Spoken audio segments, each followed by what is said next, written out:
घर की बड़ी बेटी। देखो जी, सुमिता ने अपने मोबाइल पर बड़ी बेटी नीतू की फोटो दिखाते हुए सुरेश से कहा। सुरेश ने भी चश्मे से चमकते हुए नीतू और दामाद का फोटो देखा और फिर मुंह फेर लिया। सुमिता ने देख लिया था कि सुरेश जी ने भर कर फोटो को देख लिया था। पूरे 2 साल बाद नीतू के कुछ समाचार मिले थे। पूरे 2 साल बाद सुरेश व सुमिता ने अपने बड़ी बेटी को देखा था। दोनों ही खुश थे पर अपनी खुशी छिपा रहे थे। नीतू और रीतू 2 बड़ी ही प्यारी बेटियां थीं। सुरेश और सुमिता के आंगन की। सुरेश की सरकारी नौकरी से सेवानिवृत्त होने से पहले दोनों की शादियां करके अपने दायित्व का निर्वहन कर चुके थे।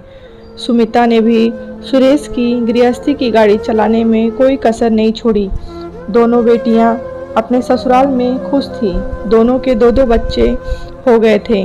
कभी कभी छुट्टियों में वे बच्चों सहित सुमित व सुमिता के यहाँ रहने के लिए आ जाया करती थीं। सब कुछ ऊपर से तो ठीक नजर आता था, किंतु बड़ी बेटी नीतू की थोड़ी चिंता लगी रहती थी। जब से उसकी शादी हुई थी उसके ससुराल वाले कुछ नाखुश से लगते थे।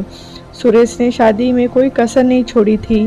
अपनी हैसियत के हिसाब से कहीं ज़्यादा अच्छी शादी की थी, परंतु शादी के बाद नीतू के पति अमित भी ज़्यादा आते नहीं थे। फ़ोन पर भी ज़्यादा बात नहीं करते थे। अमित एक बड़ी मल्टीनेशनल कंपनी में अच्छी पोस्ट पर थे और अच्छा खासा वेतन था उनका।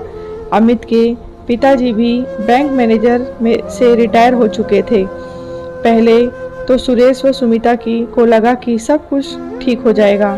सबका स्वभाव अलग अलग होता है, पर समय के साथ समस्याएं कुछ बढ़ती चली गईं। नीतू भी उनको सही तरीके से सुलझा नहीं पाई। ससुराल व पीहर में तालमेल बिठा नहीं पाई और एक दिन अचानक उसका फ़ोन आया, पापा मुझे यहाँ से ले जाओ, मैं और यहाँ नहीं रह सकती। सुरेश व सुमिता कुछ समझ नहीं पाए कि नीतू क्या कह रही है। एक भारतीय पिता के लिए शायद यह पल सबसे ज़्यादा मुश्किल होता है। खैर, जैसे तैसे खुद को संभाल कर सुरेश ने ड्राइवर को भेज दिया नीतू के घर उसे लिवाने। थोड़ी ही देर में नीतू रोती हुई अपने दोनों बच्चों के साथ सुरेश के घर आ गई। रो रो कर उसका बुरा हाल था। बड़ी मुश्किल से केवल सुमिता को इतना ही बता पाई कि उसे अब अमित के साथ नहीं रहना।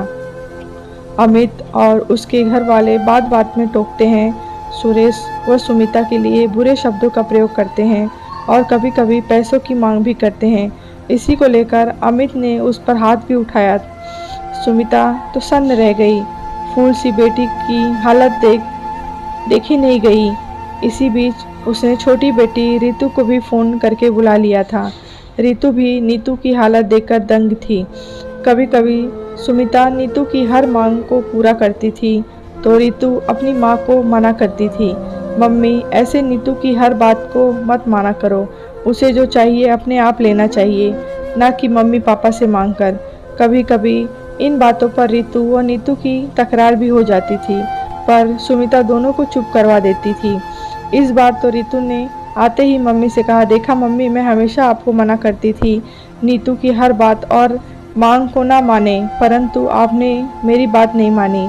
खैर, जब सुरेश, सुमिता, नीतू और रीतू चारों ने मिलकर बात की तो नीतू ने साफ साफ कह दिया, मुझे अब अमित के साथ नहीं रहना, मुझे उससे तलाक चाहिए। सब ने बहुत समझाया कि तलाक तो हल नहीं होता, बच्चों का क्या होगा, इन पर क्या असर होगा। नीतू ने तो ठान लिया, वह टस से मस नहीं हुई। अब सुरेश भी क्या करते। फिर वही भारतीय पिता की मजबूरी सामने आई गई। बदनामी का डर सुर अलग। जैसे तैसे इन्होंने वकील से बात की, कोर्ट में जाने के लिए पेपर तैयार किए। इसी बीच 1-2 बार अमित से भी बात की, वह भी तलाक को लेकर ही अड़े रहे। दोनों तरफ से वकील हुए और मामला फैमिली कोर्ट में पहुंचा। कोर्ट की तारीख वाले दिन नीतू और अमित कोर्ट पहुंचे, जहां दोनों को समझाई दी गई और अपनी अगली तारीख तय हुई। इस बीच नीतू के मन में न जाने क्या बदलाव आया। अगली तारीख तक वह अमित के साथ वापस जाने को तैयार हो गई। सुरेश के तो जैसे पैर तले जमीन खिसक गई। जिंदगी में पहली बार अदालत का मुंह देखा और उस पर भी बदनामी। इस लड़की ने तो जाने क्या सोच रखा है। खैर, होता वही है जो होनी को मंजूर होता है। अगली तारीख पर दोनों नीतू व अमित साथ साथ बाहर निकले और दोनों खुश दिख रहे थे। सुरेश, सुमिता समझ ही नहीं पाए कि यह सब क्या माजरा है? नीतू 2 महीने से तलाक की रट लगाई थी, एकदम से कैसे बदल गई? अमित ने भी सुरेश व सुमिता के पैर छुए और माफ़ी मांगी। नीतू भी दोनों को सॉरी बोलकर अमित के साथ चली गई। सुरेश व सुमिता भी घर आ गए। इसके बाद नीतू का कोई फ़ोन नहीं आया, न ही उससे कभी कोई बात हो पाई।